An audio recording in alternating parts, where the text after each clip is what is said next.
the threefold social organism, democracy, and socialism. One of the significant issues that has been transformed by the catastrophe of the Great War is that of democracy. Anybody with an open mind for historical change ought to see that inevitably democracy must permeate the various nationalities completely. The worldwide catastrophe has also shown that the factions opposing democracy have no future. Everything anti-democratic has brought on its own destruction. Advocates of anti-democratic institutions should not forget what reality has demonstrated with torrents of blood. The question of how to make democracy a reality requires that adherents take a stand not previously possible in the same way. Before the social movement entered its present historical stage, it could still be considered in a different way. But now we must ask, quote, how can the social movement be incorporated into democratic life? Close quote. It is not just a matter of promoting vague political ideals or demands, nor of shaping political ideals as a result of that which one-sided interest groups understandably raise as demands. A true understanding of the social organism becomes more necessary with every passing day. The servants of capitalism were not alone in their apprehension when they considered the consequences of the social wave threatening to inundate contemporary life. In addition to a majority of self-centered individuals, a few honest persons recognized in the precise shape assumed by this wave a danger to true democracy. When spiritual life, even in practical affairs, comes to be seen as an ideological superstructure of economic life, how will a genuine unfolding of human individuality be possible? For it has become such a superstructure in the thinking of those who want to make a social form of life dependent upon humanity's adopting a materialistic view of history. If it does not make possible the free unfolding of human individuality, socialism will not be able to liberate culture from its capitalistic prison, but rather it will bring death with no hope of revival. If one judges the demands made by the social movement not in accordance with the interests that have resulted from its earlier stages, but rather as an historical necessity that is not to be avoided, a very grave question emerges. How can these demands of the movement be accomplished without suppressing human talent or creativity, the free unfolding of which determines the extent and future of human development? In a social order founded upon a capitalist economy, democratization was something entirely different from what it must be in an order imbued with social impulses. Ever more urgent is the need to seek possibilities of developing the life of the human spirit together with social impulses. One should not allow oneself to be hypnotized by the dogma, socialism in the economy will generate on its own a healthy spiritual cultural life as a superstructure. An economy standing alone, without constant fertilization by a cultural life, founded on free human individuality, cannot continue to develop, and becomes rigid. Only those immersed in such a dogma can fail to understand this. That quality of human individuality which must creatively influence and direct the social life has to be wrought from the very essence of human nature through impulses that economic life cannot produce. Economics are the foundation of human existence, but human spirit rises above it. Economic forces are confined within much narrower boundaries than human nature as a whole. As obvious as this may seem for the comprehension of the individual, it has not been assimilated by contemporary thinking. More and more, public opinion, and above all public action, reveal a trend of thought that resists this self-evident truth. Men become accustomed to certain conditions, and come to demand modes of existence that would seem impossible to them if they truly wanted to think about it.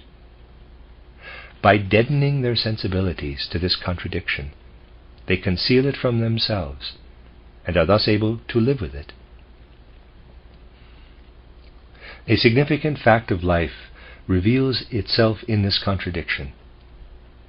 Our innate powers of judgment and feeling, which should be developed through a healthy nurturing of cultural life, do not find their way into our modern social institutions. These institutions then smother the free development of the individual. This suppression makes itself felt from two sides, from that of the state and from that of the economy. Consciously or unconsciously, we fight against the oppression. Here lies the real cause underlying the social demands being raised. What lives in these demands is like a wave driven along the surface, hiding what really is at work in the depths. The rebellion against state oppression manifests itself in the aspiration of the people to true democracy.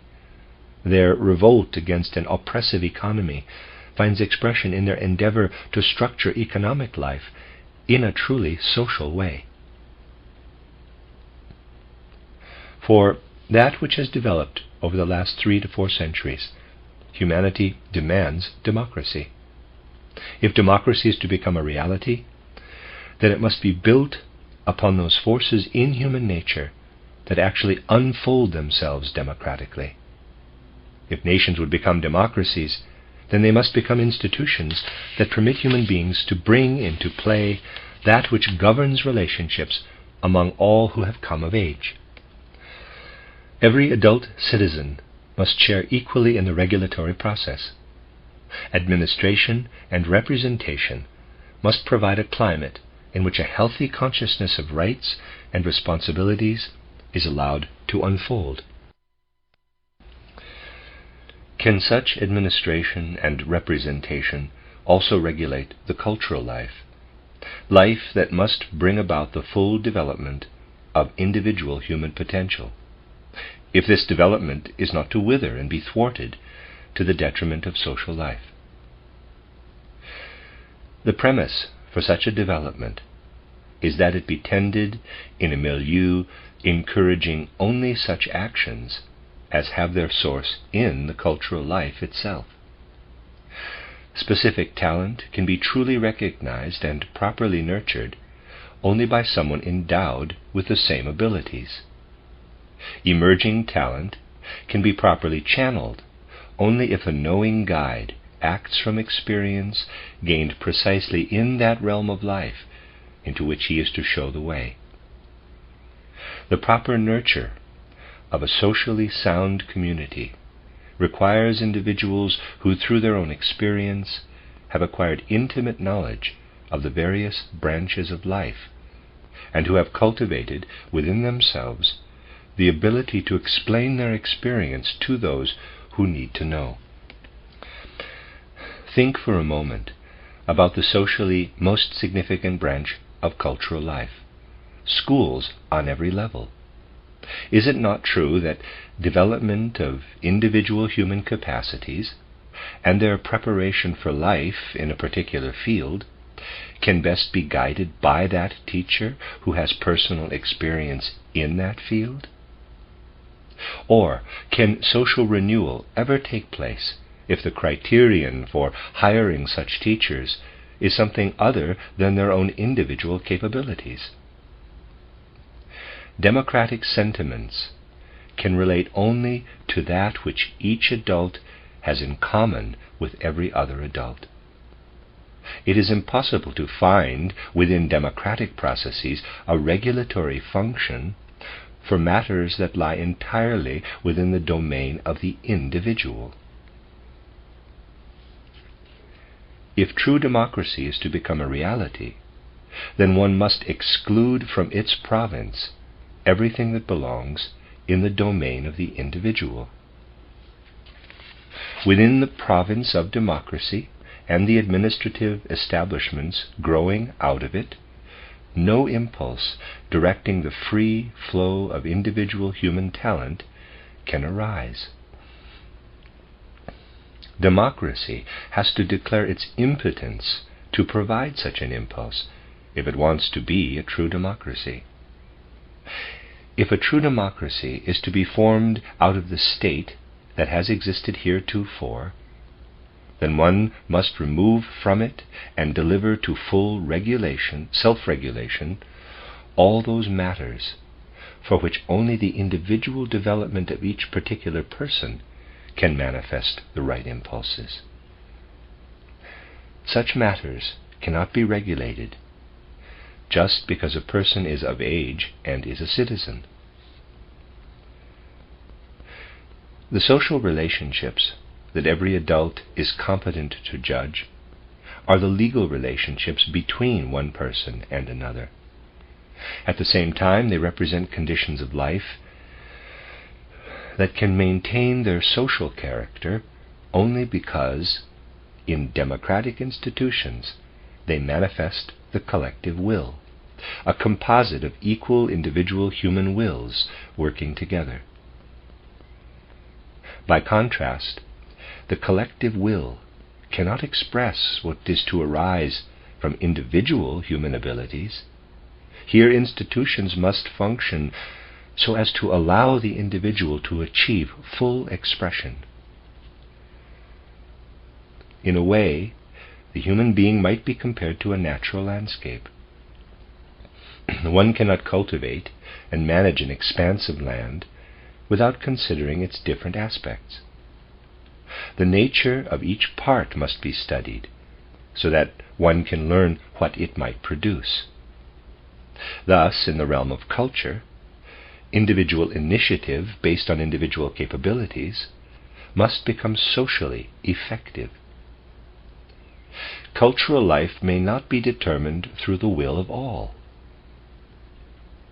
Within the realm of culture, this universal will becomes antisocial because it deprives the community of the fruits that individual human capabilities can provide.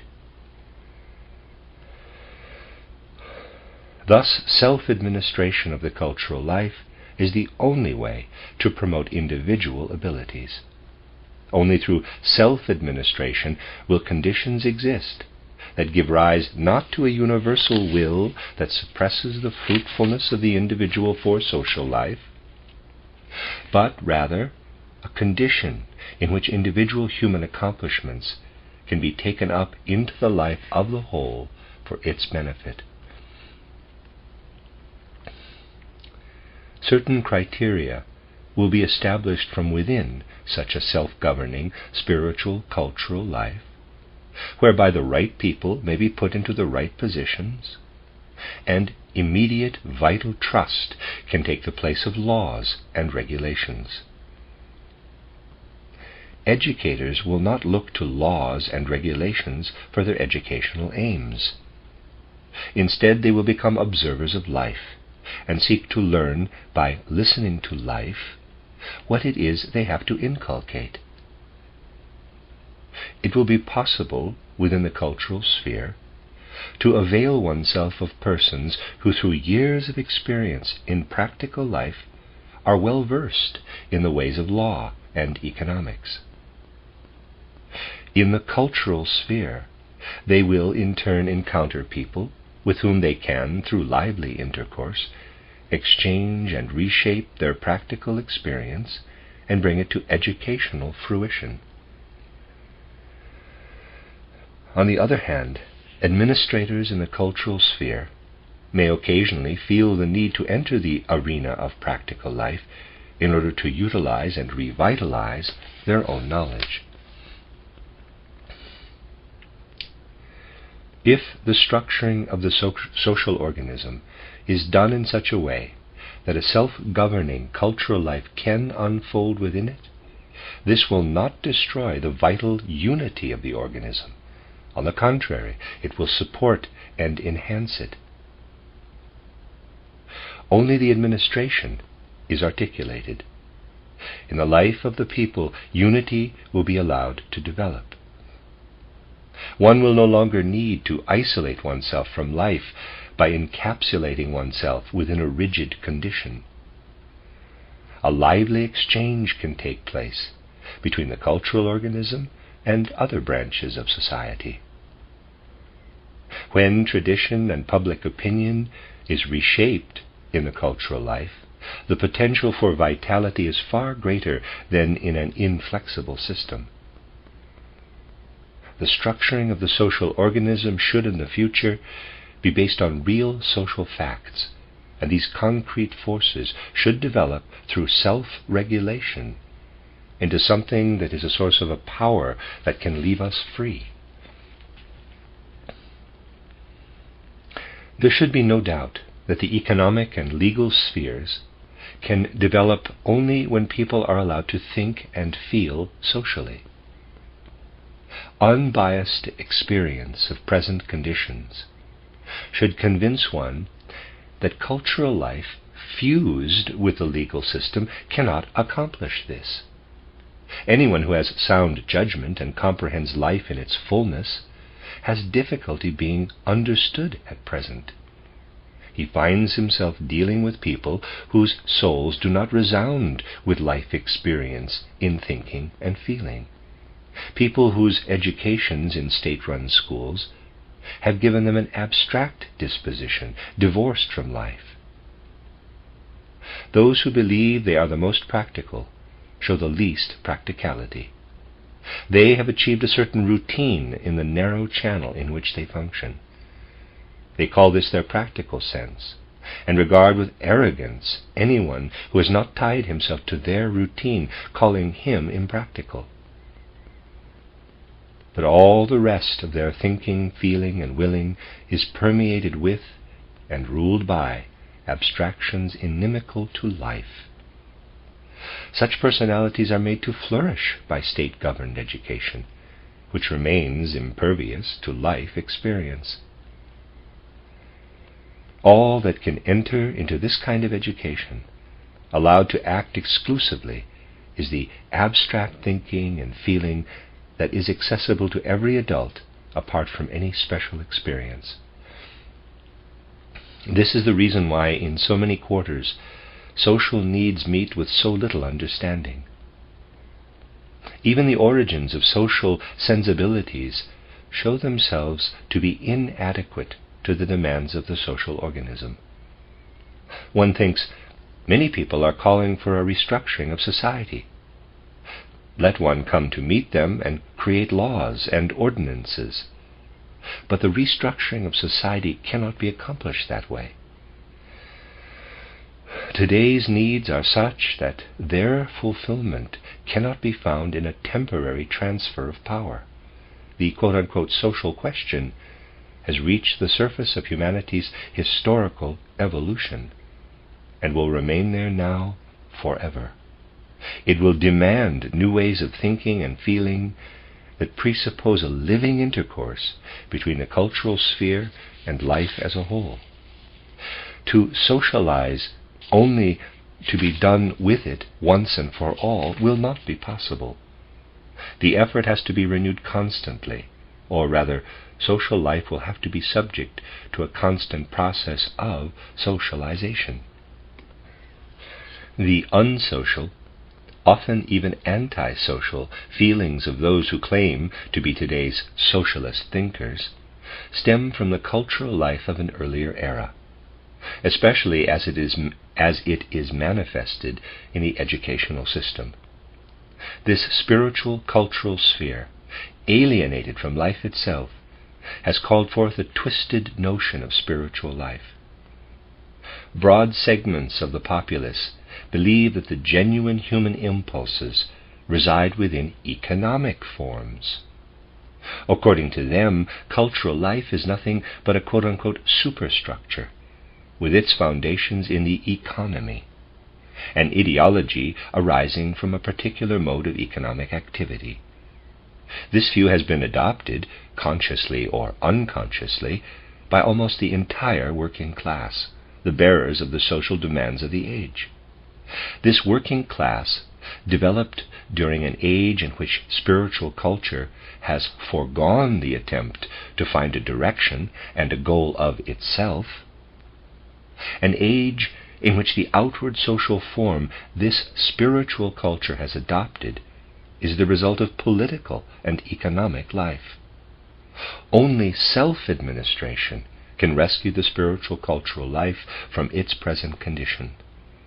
Yoked firmly to the economy by the capitalistic system and technology, the proletariat now believes that mere organization of economic life will necessarily bring about, quote-unquote, by itself, the needed reforms in the legal and cultural domain as well. The working class was obliged to experience how modern cultural life had become a mere adjunct to political and economic life, and so they formed the opinion that all cultural life must be such an appendage. If, in truth, they could see this dismal concept embodied within a social organism, it would be a bitter disappointment actually to discover that a cultural life arising from a social reform based on economic principles alone would lead to even more dire and pitiful conditions than the present ones.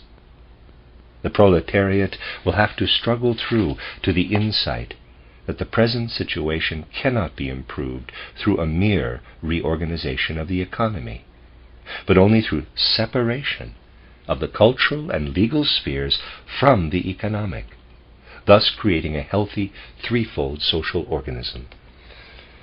The proletarian movement will find the right track only when its members cease to reiterate, quote, modern economic life created a cultural and a legal sphere which have an asocial effect. It is time for an economic change, which in turn will generate from within itself brand new cultural and legal forms. Close quote. The proletarian movement will succeed only when its members can say, quote, modern culture has led to an economic system that can be transformed only when both the cultural and legal spheres are separated from it and are released to their own administration.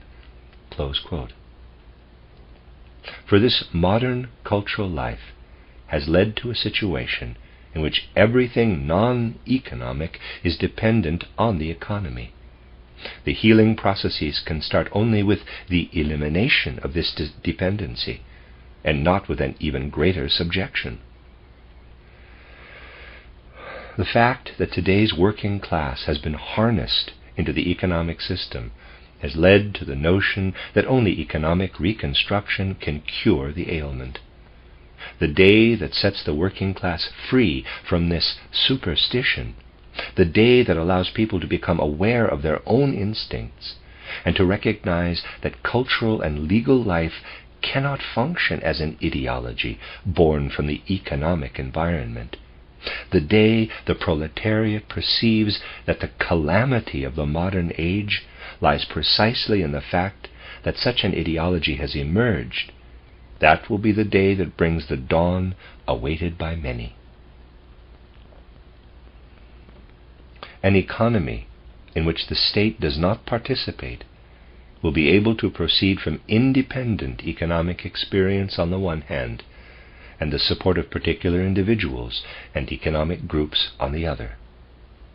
Economic experience cannot play itself out in the sphere where the rights due every adult should come to the fore, but rather only in the sphere of the self-governing economic body. Recognition given a person because of work in a special field of the economy cannot be expressed in the structure of the state. where only that which is valid for all persons equally prevails, but rather only in the effect this person exerts upon other branches of the economy. Persons who belong to the same branch of the economy will have to unite with each other. They will have to form associations with those from other economic sectors. Through a lively intercourse between such associations and cooperatives, the interests of producers and consumers will be able to organize themselves. In this way, economic impulses alone will be able to work within the economy. When blue-collar and white-collar workers meet with each other, they need only consider economic issues, because legal matters will be dealt with separately under the state's jurisdiction.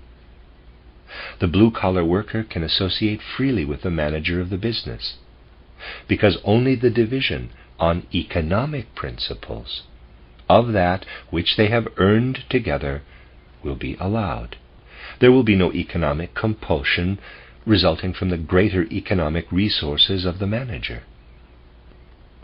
The associative structuring of the economic body will place the blue-collar worker's contractual relationship to the business manager in a totally different light. Up to now, he has been forced to fight against the interests of the business manager, but in his new associative role, he will share in the fruits of production. Through the heightened awareness he has gained as a consumer, he will cultivate and profit by, rather than oppose, the same interest in production as the manager. This can never happen in an economy the aim of which is the profitability of capital assets. It can happen only in an economy that regulates the value of products on the basis of self-equilibrating processes of production and consumption within the social structure as a whole. A social partnership such as this is possible only if the interests of special professionals, consumers, and producers can find expression in various self-subsisting associations and can come to agreements within the economic body as a whole. The special interests of the individual branches of industry give rise to the individual associations. Determinations of economic value will arise out of the coalition of these associations, and in the central administrative body that will emerge from these economic interests. An individual business cannot be socialized. Socialization happens only when the production of economic value that a separate business contributes to the total economic life has no antisocial effect. As a result of such genuine socialization, the capitalist system will lose its harmful tendencies. In my book, The Threefold Social Order, I have described how capital must function within a healthy threefold organism. It should be clear by now that one cannot do away with capital, since capital is nothing other than the means of production working for the community. It is not capital itself that is harmful, but rather capital in private hands, especially if this private ownership is able to control the social structure of the economic body. But if society can be structured in the manner previously described, then capital can no longer have any antisocial influence. The beneficial social structure will always prevent the capital assets from being isolated from the management of the means of production. It will also put a stop to the attempts of those who strive only for capital assets, but shirk participation in the economic process. One could readily object that others who do participate would gain nothing should the earning of non-participants be quote-unquote divided up. The objection has some validity, and yet it disguises the truth, for its validity has no significance for the structuring of the social organism. The harmfulness of the non-working recipient of dividends is not that to a small degree they diminish the working man's earnings, but that the sheer possibility of someone being able to have income without working for it lends an anti-social aspect to the whole economic body. The economic body that blocks the possibility to derive income from dividends differs from the one that cannot block it, just as human organisms too differ. The one is healthy and impervious at all areas to the invasion of a tumor. The other, through the accumulation of unhealthy elements, is beset by a tumorous growth. A healthy social organism requires, however, that certain measures, unacceptable to contemporary economic prejudices, growing out of the aforementioned associations, be instituted. In a healthy social organism, capital goods and other means of production will have a one-time cost at the time of delivery. The producer will then be able to manage them, but only for as long as he can contribute to production by his management. The business will then have to be transferred to another, not by sale, nor by inheritance, but rather as a free gift to the one best able to manage it. It will have no sale value, and thus no value in the hands of an heir who does not work. Capital with independent economic power will work in the establishment of the means of production. It will dissolve itself instantly when the creation of the means of production is finished. Now, however, capital consists mostly of such, quote, already established means of production, close quote. The socially correct value of a piece of goods can only be determined by comparison with other goods. Its value must equal the value of all other goods needed by the producer to fulfill his own requirements, until the time when he can again produce a similar piece of goods. This he must do while considering all those requirements necessary in the interest of other people.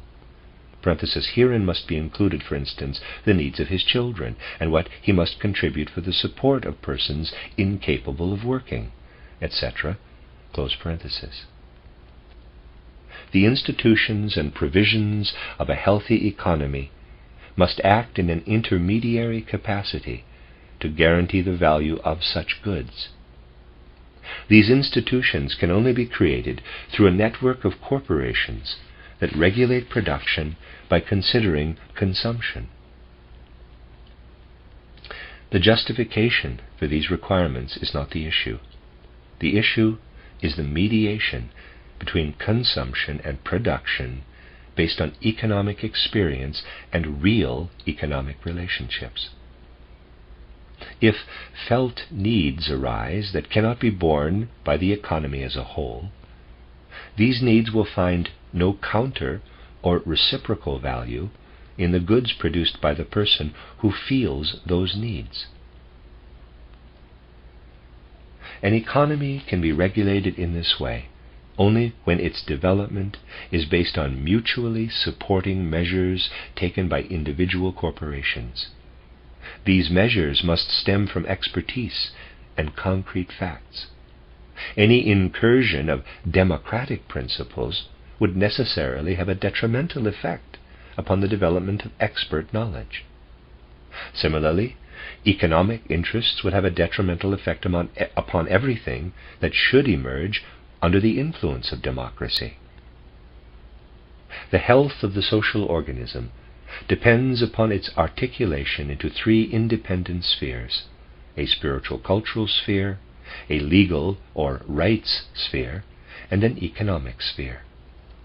Far from dividing people into three social strata, the articulation will allow them to participate in all three spheres according to their interests as whole human beings.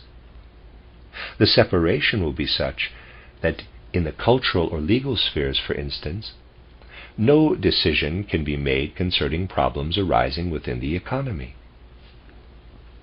In the unitary state, where the three systems are intertwined, an economic group will have the power to legalize its interests and declare them public rights.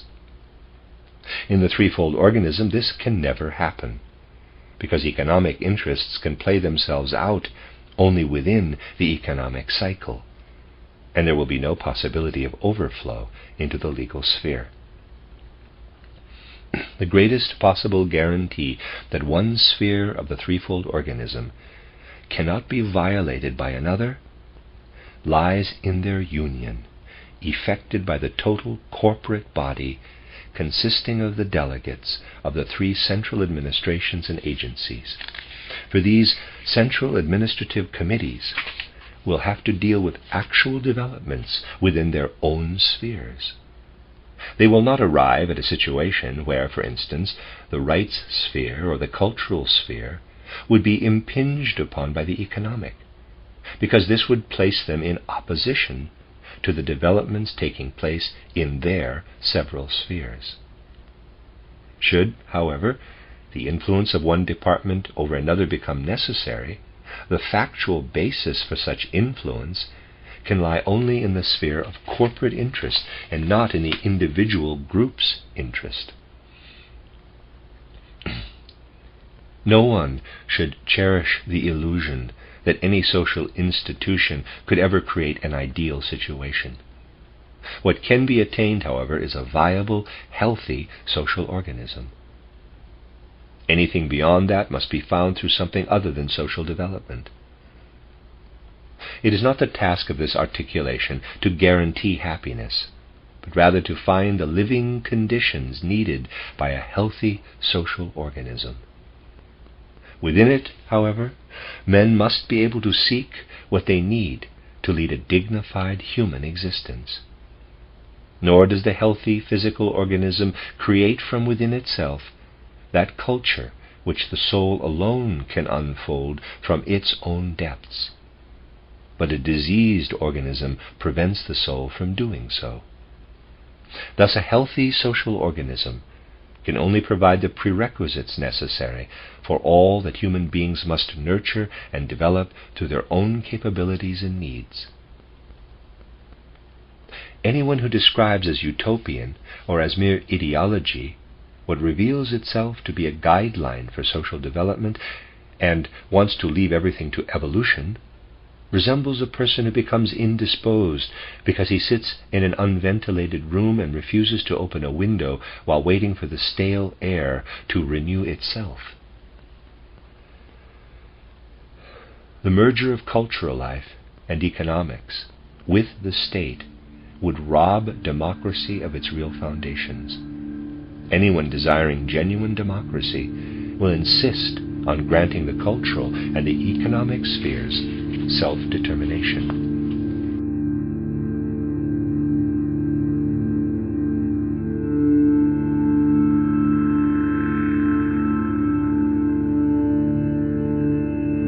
Please consider supporting the creators. Thank you.